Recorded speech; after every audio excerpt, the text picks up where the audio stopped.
Welcome to Live From Your Heart. I'm your host, Les Paul Klein. For 3 decades of my life, I've lived trying to get others' approval, not the truth. I lived to be accepted, but I wasn't real authentic. And what did it cost me? Pieces of myself over and over. I didn't realize I was even losing those pieces. This podcast, it's for anyone who knows deep down that they've been living someone else's version of their life. And you're ready to come home to your own heart and be real and be authentic. Doesn't matter how old you are, doesn't matter how long you've been doing this. It's possible to reclaim your own heart. So every week we're going to talk about reclaiming that identity and healing old patterns and finding courage again and finally living from the truest and most grounded place inside of you, your heart. This isn't therapy. It's not self-help. It's just a real huge invitation for you to come and learn how to live a real life from your own heart. So let's jump in. The cost of approval. It's the most expensive drug. Thinking back through my growing up years, and by the way, there's 200,000 hours of parenting tapes play in our heads as adults. The cost to get my father's approval and my mother's approval was massive, massive. And, I didn't know those things in those days. Hey, this is Les Paul, and welcome to my third installment of Living From Your Heart podcast. This has come out of my life, and I'm 66 years old. And I've discovered that there's a lot of people just like me who have walked the same stinking path I've walked.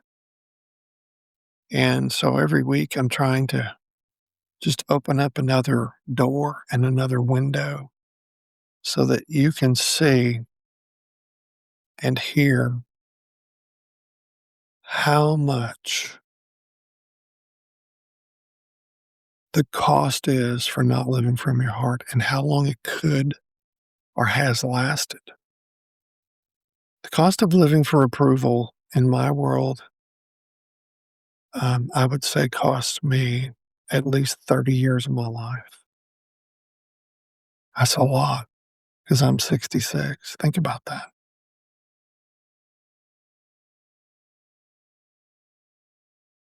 In my lifetime, you kind of heard a bit of my story, but I want to pick up a thought that has resonated that I don't ever forget. And you have these same kinds of things. Who are these two children? Someone asked my parents, speaking to my brother and myself. Oh, these are our second two kids. Oh, we thought these were your grandsons. No, these are our preacher boys. We failed with the first two, so we had two more. Wow. I mean, I hear that as often as I pick it up. It resonates in my brain. The cost to get their approval, in which, let me tell you, in my case, I never got their approval. I thought I had gotten their approval. But if you've listened to podcast 1 and 2, you've discovered already that my father never was happy. He never gave me the approval that I was looking for, and it took me 30 plus years to finally wake up and go, "I'm never gonna get it. Why am I doing this?"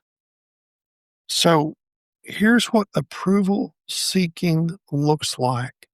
It may look like this to you in your world. It's over accommodation. Yeah, we go overboard. We accommodate no matter what it feels like. Yeah. And we avoid conflict when we're trying to get approval. We just go around it because we don't want to ruffle anybody's feathers. And we build this persona of who we are. Remember that phrase? These are our preacher boys. We failed with the first two. We had two more. In my brain, I've been told I'm a preacher boy, and that's what I'm supposed to be.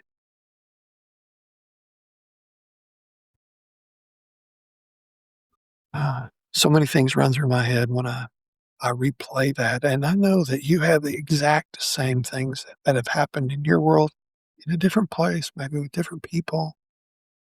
Maybe it was a boss, maybe it was a spouse, a brother or sister, a teacher. You know, seeking approval has a cost. And when we live in that space, we lose our heart. And sometimes we've never connected with me. I never knew what it meant. I just knew it. I wasn't happy. I just knew it.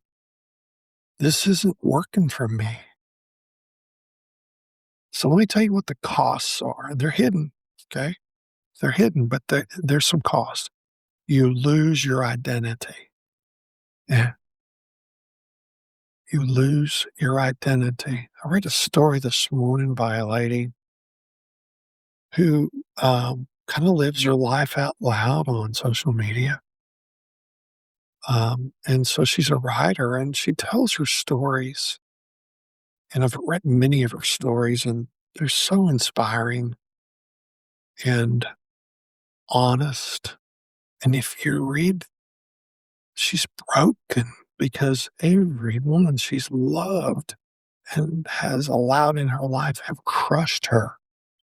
Well, the last 3 years, I've watched a love relationship come in, and she's real open about it.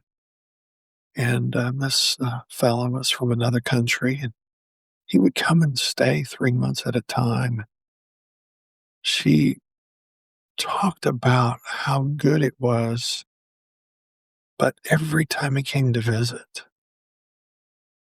somewhere during that period of time, his demons would show up. There was a cost. He was not himself after he had been there a period of time. And he was hiding who he really was. And she talked about the various visits, but the last one was about a year ago. And I remember uh, noticing it'd been months since I had seen anything about him on her social media page. I actually asked, and she said, "Well, it's a story past. Maybe someday I'll write about it." Well, she has. The hidden cost of that man losing his own identity was there were demons in his head, and no matter how much he wanted to be with her here in the US, he just couldn't let go of who he really was. Now, there's probably a lot of story there about him, but he was losing himself. And she said in her writing about this, she told him he had to go and he couldn't come back because this is not who he really was. They were just playing house. The hidden costs of losing who you are and living for approval by people in your world, there's resentment, there's exhaustion, there's emotional collapse.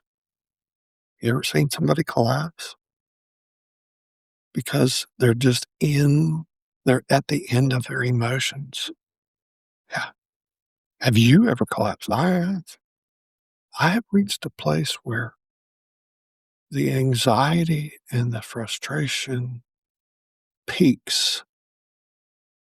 And I finally sat down and just cry. And the emotion floods. It's like crying washes the pain. I heard a monk say all of that anxiety uh, can be encapsulated and captured if we just stop and we listen. He said an exercise that I kind of loved. I've never done it, but I'll try it. He said, count backwards 5, 4, 3, 2, 1. Do it slow.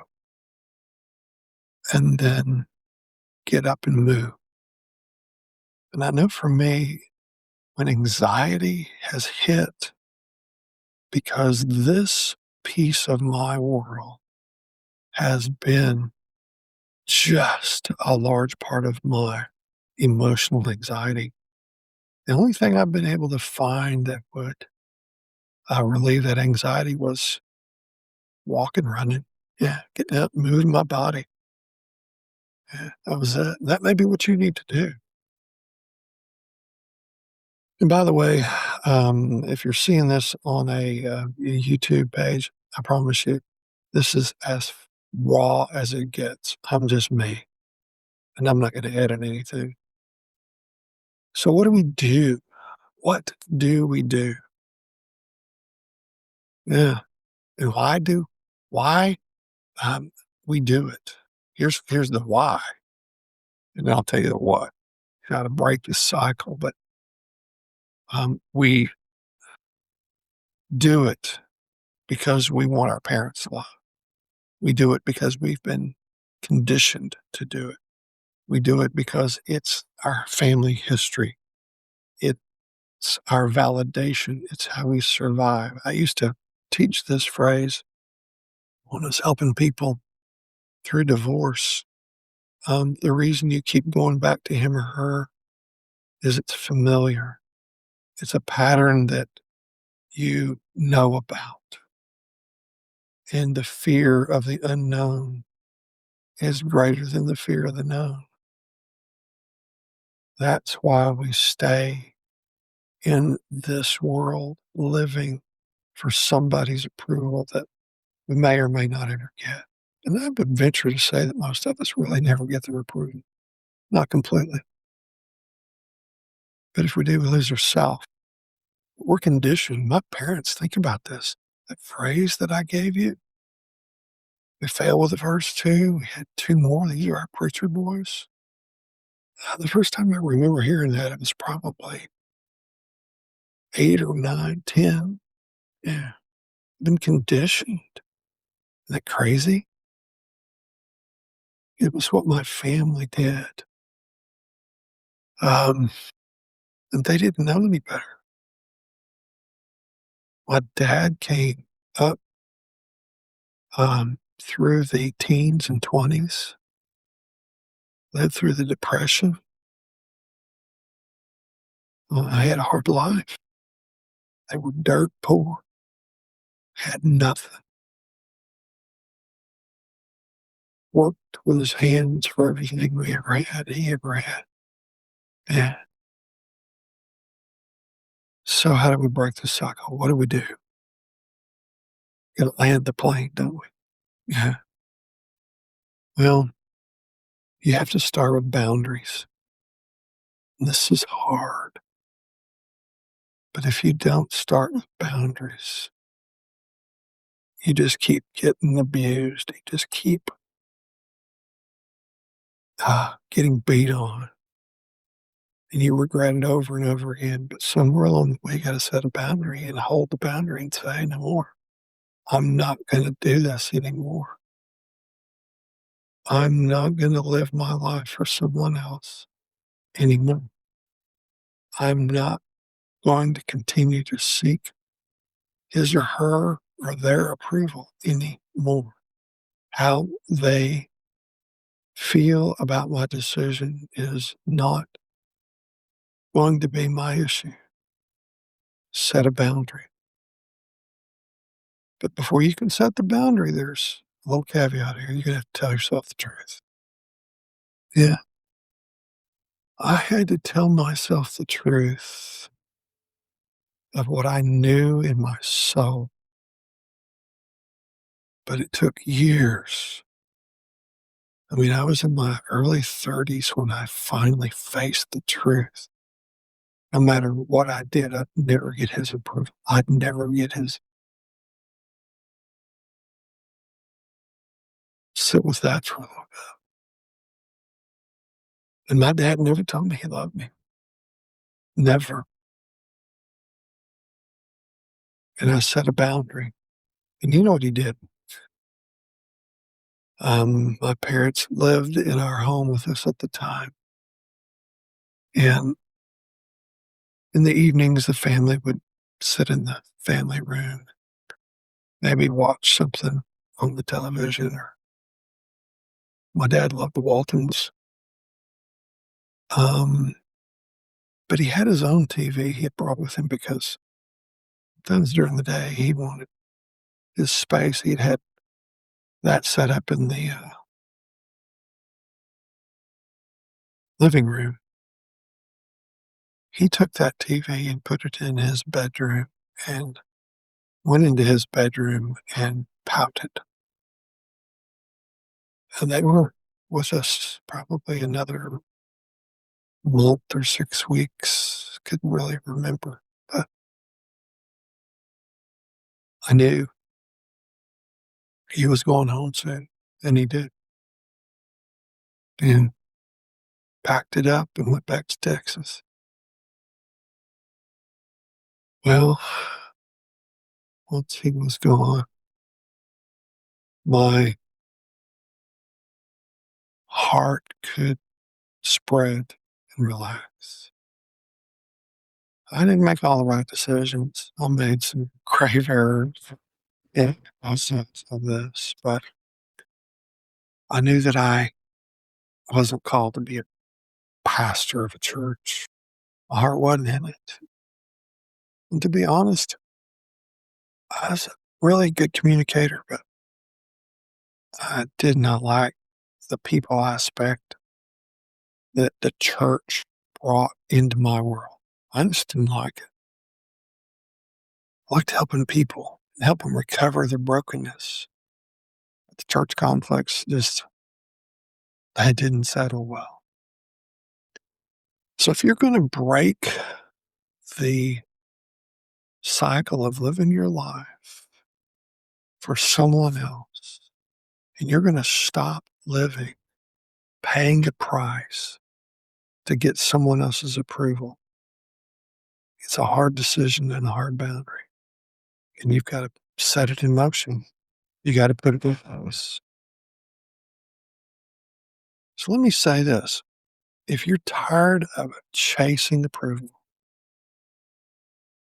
you're tired, you're ready to make a move, maybe you need help.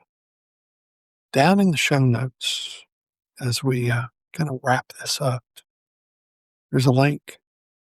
It's called Coaching Heart Living. I actually help people go through the process with tools, with accountability to break this cycle. And I can help you. So if you'd like detailed information, you'd like to have a conversation, if you'll click the link, you'll find the resources that you're looking for. If you're tired of chasing approval, at least stop where you are and say no. No more. If I can help, reach out to me. Click the link in the show notes. I hope this has been of help. I'm just raw. I'm just Les Paul. I'm just going to tell you the truth. I'm going to tell you my story because this is what I do. I tell stories.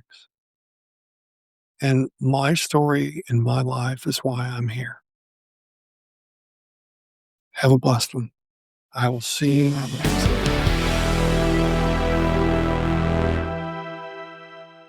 If today's episode stirred something in you, that's your heart speaking. If you're ready to go deeper into this work, let me invite you to come and join me in my Live From Your Heart coaching experience. It's a 6-month journey. I can take you back to the truth, help you learn your real identity, and uncover that emotional freedom that's yours to have. If you'd like to know more about my coaching experience, Live From Your Heart, you'll find the link down in the show notes. Until next time, folks, live from your heart. It's the only life that's truly yours.